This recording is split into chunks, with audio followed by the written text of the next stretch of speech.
नमस्कार मु हूँ डॉक्टर प्रमोद कुमार पाढ़ी सहकारी प्रोफेसर ओडिशा राज्य मुक्त विश्वविद्यालय संबलपुर। मु आपण मानकु मोर शिक्षण कार्यक्रम को स्वागत करुछि। आज यही शिक्षण कार्यक्रम रे आमे ओडिशार जनजातिर पर्वपर्वाणी जहाँकि आमर पीओडी 101 पत्र रही एवं ये विषयटी चतुर्दश एकक रे सन्निवेशित होइछि।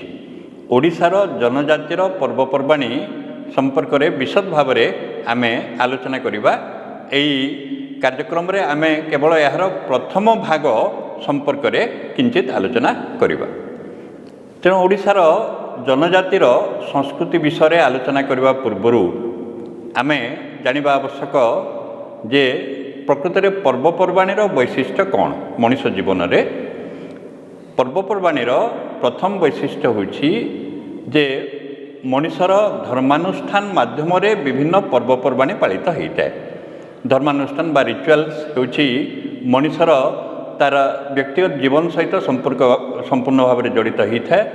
मनुष्य जो देवादेवी को पूजा करिଥାଏ, जो देवादेवी आशीर्वाद भिक्षा करी निजर जीवन धारण करुଥାଏ, तार धर्मानुष्ठान माध्यम से पर्वपर्वाणी पालन करिଥାଏ। द्वितीय कथा होची से पर्वपर्वाणी माध्यम मनुष्य विभिन्न प्रकार मनोरंजन करिଥାଏ। आनंद महोत्सव इत्यादि पर्वपर्वाणी माध्यम करिଥାଏ। एवं मूल कथा होची जे यही पर्वपर्वाणी बा धर्मानुष्ठान माध्यम लोकंकर लोक अस्मिता विकसित होती। मनुष्य निजर संस्कृति पाई, निजर परंपरा पाई, निजर अस्तित्व पाई जो गर्व अनुभव करे ताको आमे अस्मिता भाव ग्रहण करिथाउ। तेणु पर्वपर्वाणी को गोटे अस्मितार प्रतीक भाव ग्रहण करा जाइछि। तेबे आमर जो शास्त्रीय जीवन रही बा साधारण जीवन रही सही जीवन भली जनजाति जो अछंती ओडिशा रे असंख्य जनजाति रहिछंती सेमानकर जीवन रे सेमानकर सामाजिक जीवन रे क्यों क्यों पर्वपर्वाणी अनुष्ठित होता है से संपर्क में आमे किंचित आलोचना करिबा। ओडिशार जनजाति मानक मध्य रहितवा मुख्य पर्व होची पुष्पुनी पर्व। पुष्पुनी पौष पूर्णिमा दिन यही पर्व पालित होता है।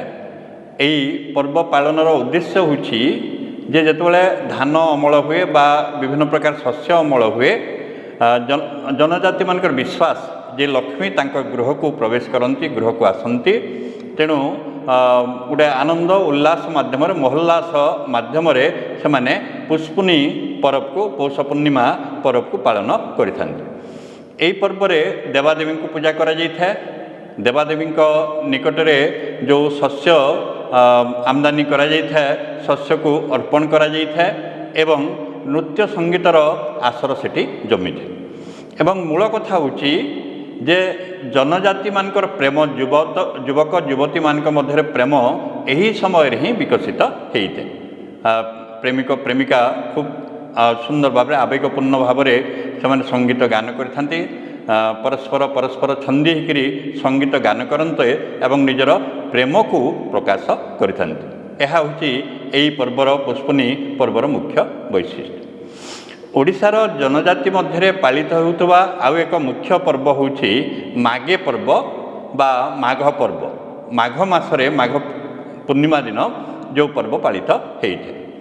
एही पर्वर मुख्य विषय होची धर्मानुष्ठान।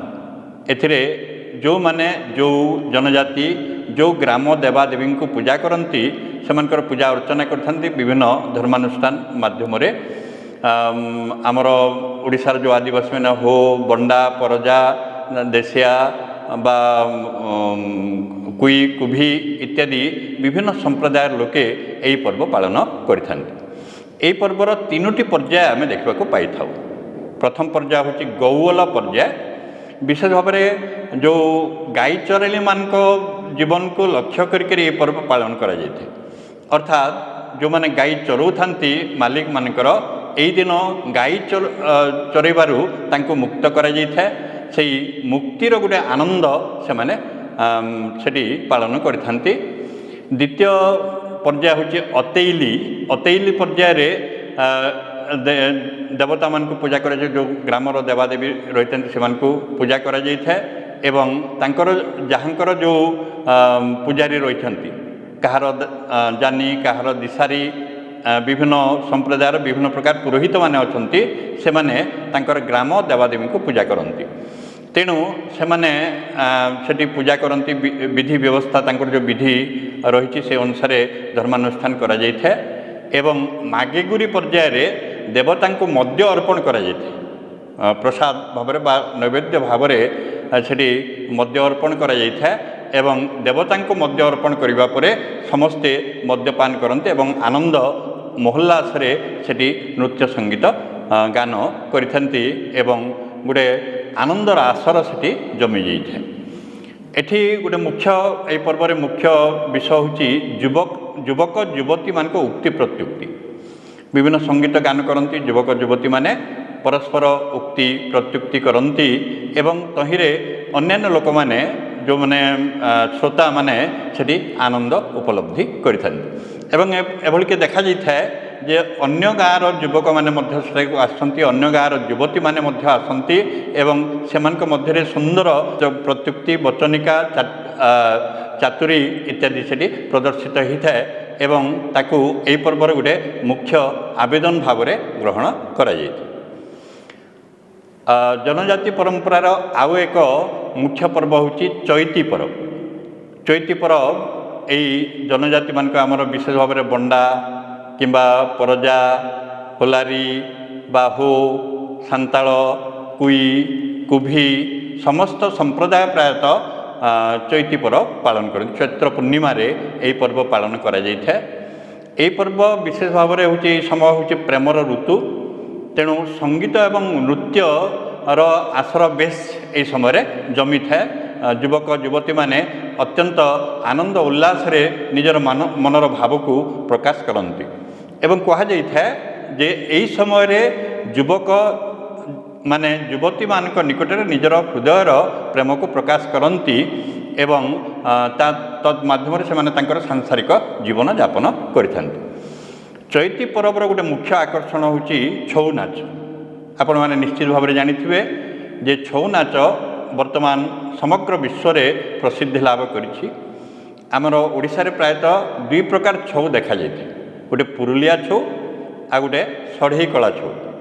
ପୁରୁଲିଆ ଛଉ ସାଦା ଯେଉଁ ନୃତ୍ୟ ପ୍ରଦର୍ଶନ କରାଯାଇଥାଏ ଏବଂ ପୁରୁଲିଆ ଷଢ଼େଇ କଳା ଛଉରେ ଯେଉଁ ନର୍ତ୍ତକ ନର୍ତ୍ତକୀମାନେ ଥାଆନ୍ତି ସେମାନେ ମୁଖା ଧାରଣ କରନ୍ତି, ମୁଖା ପିନ୍ଧନ୍ତି ଏବଂ ଏହାକୁ କୁହାଯାଇଥାଏ ଗୋଟେ ସମରାଭ୍ୟାସ ଜନିତ ନୃତ୍ୟ। ଯୁଦ୍ଧ ଅଭ୍ୟାସ କରିବା ସମୟରେ ଯେଉଁ ନୃତ୍ୟ ପ୍ରଦର୍ଶନ କରାଯାଇଥାଏ ସେହି ନୃତ୍ୟ।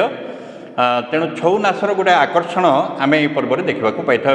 ବିଭିନ୍ନ ଯୁବକ ଯୁବତୀ ମୁଖା ପିନ୍ଧିକରି ବା ସିଧାସଳଖ ଭାବରେ ସୁନ୍ଦର ବାଦ୍ୟ ତାଳରେ ଯେଉଁ ଆଦିବାସୀମାନଙ୍କର, ଯେଉଁ ଜନଜାତିମାନଙ୍କର ଯେଉଁ ପ୍ରକାର ନୃତ୍ୟ ରହିଛି, ଯେଉଁ ବାଦ୍ୟ ରହିଛି ସେ ବାଦ୍ୟ ବାଦନ କରାଯାଇଥାଏ ଏବଂ ବାଦ୍ୟର ତାଳେ ତାଳେ ସେମାନେ ତାଙ୍କର ନୃତ୍ୟ ପ୍ରଦର୍ଶନ କରିଥାନ୍ତି।